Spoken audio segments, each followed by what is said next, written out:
In the last video, we discussed about the cost of building this particular 4-bedroom house.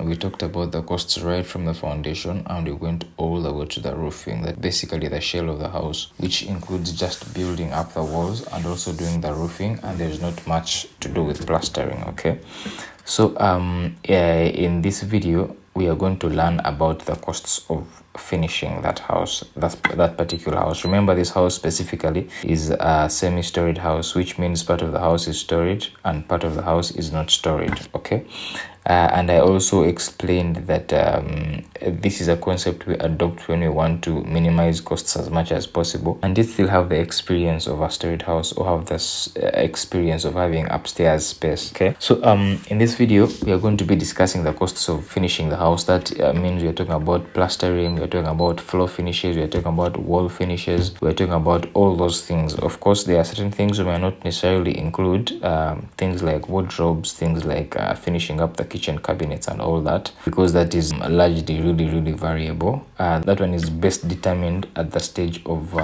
completing the kitchen, you know, where you can easily decide what kind of cabinets you're going to have and things like that. We also are not going to discuss the costs of landscaping, that is basically doing the paving of the compound, because compounds have different sizes, you know. So in these bills of quantities, we are basically just discussing the house specifically, and of course the other things that might come with it, things to do with like the septic tank and all that. Okay, what's going on, guys? Welcome back to this channel that's all about architecture, engineering and construction, and where we also are all about bettering the African narrative. Yes, so without wasting a lot of your time, I'll head right into the video.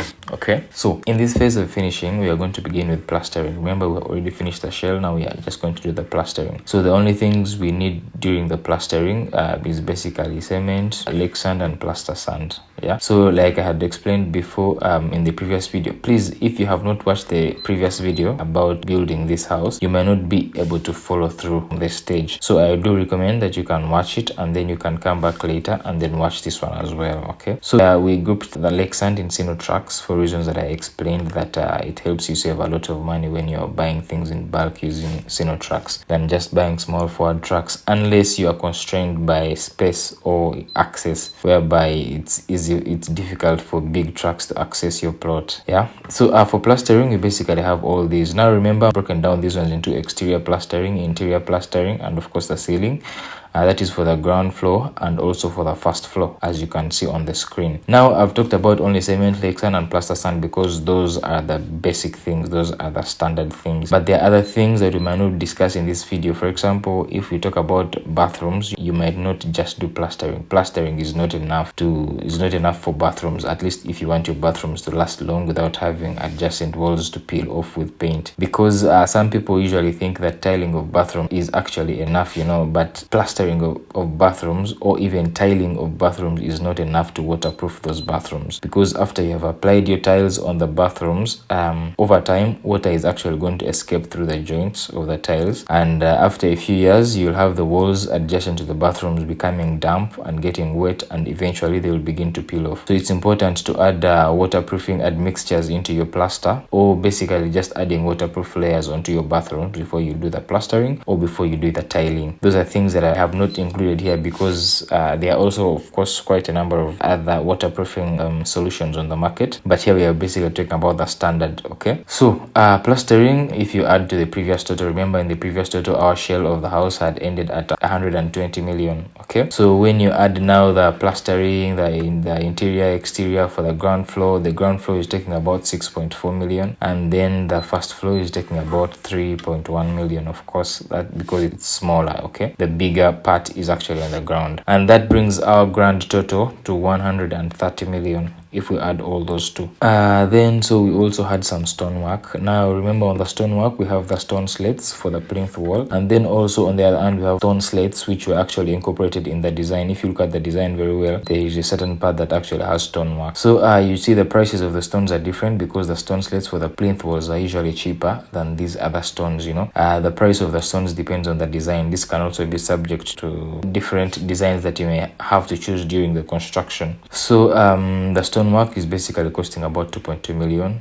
and then now we go to basically other things to do with the floor finishes. Okay, so for floor finishes, as you can see here, we are basically using tiles. So tiles, you'll need cement, that is for creating the screed just before the tiles, okay, which you actually mix with adhesive. So we have cement, we have floor tiles, we have wall tiles, we have adhesive tiles. Now for cement, that is pretty obvious. Then for tiles, we have floor tiles, and then we have wall tiles. Wall tiles are for specifically parts to do with the kitchens and bathrooms. Okay, now in this scenario, we are basically considering for bathrooms, we are tiling up to about 2 meters height. Then for the kitchen, we are considering that we are tiling all the way to the top. Okay, so basically that, of course, you know, the reasons why we do tiling for the kitchen is because they are easier to clean, even if water splashes on them and things like that. So it makes the bathroom actually appear more neater. Then we have adhesive cement, we have grout, we have strips, we have spacers, and all those bring you to a total of 11.23 million. That is for the floor finishes. So the total now, the grand total, if we accumulate everything from the start, is about 143.8 million. And then we go forward, we go to windows. We are considering steel windows and steel doors. The steel doors are for exterior doors.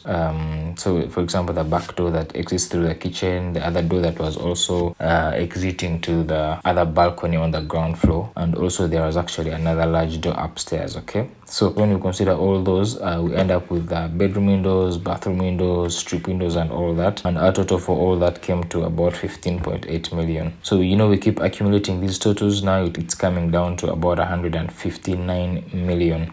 So we talk about the mahogany doors. That is pretty much straightforward. Now there is 600,000. That is combining the price of the door and the frame itself. Now in another video, I should be able to explain about these doors. There are many types of timber that we use. We have the Musambia trees, we have the mahogany trees, we have Kalitunsi trees, but they all give different results when you use these. Okay, I'm choosing mahogany because mahogany is usually the strongest and the most durable, and it's actually much heavier. It's a much heavier door than when you use the Musambia trees and all that. You might use trees like Kalitunsi. They usually have a challenge of warping of doors. When you install your door and it's not yet really like 100% dry, but then after a few months or after a few years, you find that the door has kind of bent away from its frame, so like the door doesn't really look vertical. Yeah, there are different types of trees that can give you such kind of result, but the best to use is actually mahogany. It's the strongest, it's one you can rely on. It will at least keep its shape over the time. It is less prone to having insect attack, okay, things like termites and you know, those other wood eating insects. So we have this glass, we have one-way glass, we have then the frosted glass is for the bathroom windows. Then the one-way glass, that is that glass that is like, looks like tinted, so that when you are inside during the day, when you're inside the house, you can see the person outside, but the person outside is not able to see you. So whichever part has more light is much safer. Okay, if it's in the night and your light is on, you know, someone outside is able to see you, but you're not able to see them. Okay, I hope that makes some good sense. So we're using 5mm glass for all the windows and doors, which is usually the standard to use, at least for residential spaces, with windows that are not larger, that are not spanning more than a square meter, more than 2 square meters. Okay, that is in terms of per panel of glass. So we head down to painting. In this scenario, we've chosen actually paste. In a video before, I have explained different types of finishing the house in this context, where we can either finish it with paste, or we can just finish it with normal paint, or we can also just do some rough cast and then do the finishing afterwards. Okay, so I recommend, if you haven't watched that video, I talked about painting more extensively, but anyway, here we chose to use we chose to use paste. Okay, so as you can see, we need weather guard, we need glaze, we need plastic floats, we need texture paste, we need weather guard, we need masking tapes and all that. So the total for painting for the exterior brings us to about 3.9 million, and then for the interior painting brings us to 3.4 million. Remember, I do not discuss labor costs in this, because that really depends on who is going to be your builder, who's going to build for you. Okay, so it is best, and also when we are doing these bills of quantities, we can comfortably say, we can confidently say that they are actually about 85 to 90% accurate. So these are basically to give you an idea of how much it should be costing you if you are to consider materials that are not really very expensive and are not really cheap, just something decent. Okay, so always make it a point to consult from your engineer about what things you need to consider best, not just using this as a gospel truth. Okay, that is not subject to change, that is not subject to correction. Okay, so we talk about electrical installations. Remember, we've come along talking about electrical installations at different stages, where even when we were casting the slab, we added some conduits into the slab. We also added some conduits during the plastering. This is now the final finishing of the electrical installation works. Okay, of course, this is in assumption that you already have umeme just next to you. You're just getting it from a nearby pole. But if your electricity is coming from a bit far, you might have to incur costs of buying electricity poles, okay, and buying the wires, the transmission wires, to get you from the pole up to the house itself. Okay, so we have the conduits, we have the MK boxes, double and single, we have the wall brackets, connectors and all that, and all lamps. We have a car meter here, we have bulbs and roses. All these vary a lot. Yeah, so here we are considering bare minimum, like the basic of them, okay, because not all of them really might look as appealing to you. So anyway, the total for all that is coming to about 3.2 million shillings. Then when we come to plumbing installations, also we have wash hand basins, we have water closets, those are the toilets. We are using the P type. Then we also have wash hand basins, then we have toilet roll holders, we have polished glass mirrors and all that. These are all subject to change. When it comes to finishing, you will see things and you'll like them, and your budget might change a lot. That is why this part of finishing, it's very highly variable. It's not something we can guarantee you that this is what you'll spend, because when you get onto the market and see all the beautiful things out there, your budget is very likely to change. So we have PVC T doors, we have PVC elbows and all that, and miscellaneous. We have a sink for the kitchen. Basically, for all those, it's coming to 7.1 million. The total now, we are at 182 million.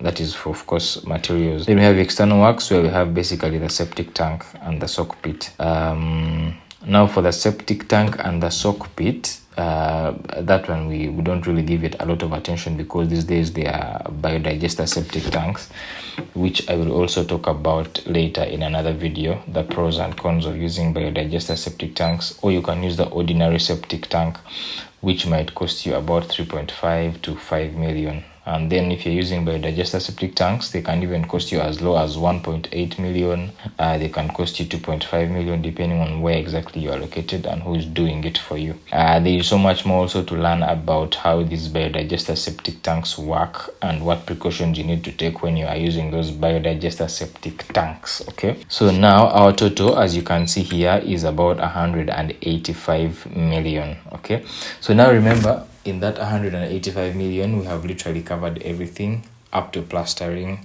up to putting in the windows, up to painting the house and finishing it. The things that we have not considered, again, I say, are wardrobes. We've also not considered the costs of landscaping, that is doing the paving works and all that, and doing the plants around the house, and also costs of the boundary walls and things like that. So basically, I think this can give you a picture. So if you include labor charges, let's assume that labor charges are about, in total, are going to be about, let's say, about 70 million or so, you know. So the house is likely to cost you about 250 million. I think it's safe to say you can have that house. 250 to 300 million can give you this kind of house. And I think it's really a fair budget, because when you look at houses that are being sold in the market, if you find a house of this size, of this number of bedrooms and all this, you'll find it going for about 450, 500 million, 550, of course, including the cost of land and all that. So sometimes it is safe to just build your house, and sometimes it's safe to buy. The reason why many people choose to buy a house, a finished house, than going for building the house is because sometimes the building process can be very daunting. If you have, an engineer that is not being faithful, or an engineer that doesn't know what they are doing, basically a lot of things like that, it can really be frustrating when you're having to go through all these emotions. You're getting stressed, you're finding things are fluctuating on the market, or prices are fluctuating on the market and things like that. So if you're not willing to go through the stress of building, you can just go on, and you have all the money at once. You can just go on and just buy a house that is already finished. Of course, you will have to be paying a few profits for the seller, okay? But at the end of the day, it can be worth it, depending on many other factors. Okay, so I hope this video was really helpful to you guys. I hope it makes sense. If this video makes a lot of sense to you, please hit the subscribe button and also like this video and also share with your friends so they can get to know all this information. Otherwise, thank you very much guys for watching. I am DaWinÄ.